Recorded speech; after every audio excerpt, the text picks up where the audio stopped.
Cookery சேனலை பார்த்து யார் வேணாலும் சமையல் பண்ணலாம். ஆனா சுவையான சமையல் பண்றது எப்படி?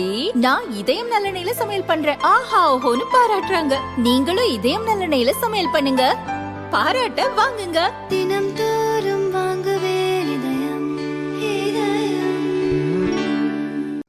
தமிழகத்துக்கு முதலீடுகளை ஈர்க்கிறதுக்காக முதல்வர் ஸ்டாலின் அமெரிக்கா பயணம் போயிருக்காரு. இதனால உள்ளாட்சி நிர்வாகத்தை மகன் உதயநிதி கவனிக்கிறாரு. அவர் ஈரோடு மாநகராட்சி நிர்வாகத்தை கண்காணிக்கும்படி ஈரோடு எம்பி பிரகாஷுக்கு உத்தரவு போட்டார். சமீபத்தில் நடந்த ஈரோடு மாமன்ற கூட்டத்தில் கலந்துக்க முடிவு செஞ்ச பிரகாஷ் முதல் நாளே நிர்வாகத்துக்கு தகவல் தந்திருக்காரு. இது மேயர் நாகரத்தினத்தோட கணவரும் மாநகர செயலருமான சுப்பிரமணியத்துக்கு தெரிய வர அவர் அதிருப்தி ஆகிட்டாராம். எம்பியை மாமன்ற கூட்டத்தில் பங்கேற்காம தடுக்க பல முட்டுக்கட்டை போட்டிருக்காரு. எம்பிக்கு தனியாக சீட்டு கூட ஒதுக்காம இருந்திருக்காங்க. இதனால எம்பி கடுப்பானாலும் மாமன்ற கூட்டத்தில் கலந்துக்கிட்டு பேசிட்டு தான் போனாராம்.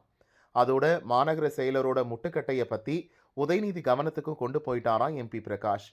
இனி ஈரோடு திமுகவில் என்ன நடக்குங்கிறத பொறுத்திருந்து தான் பார்க்கணும்.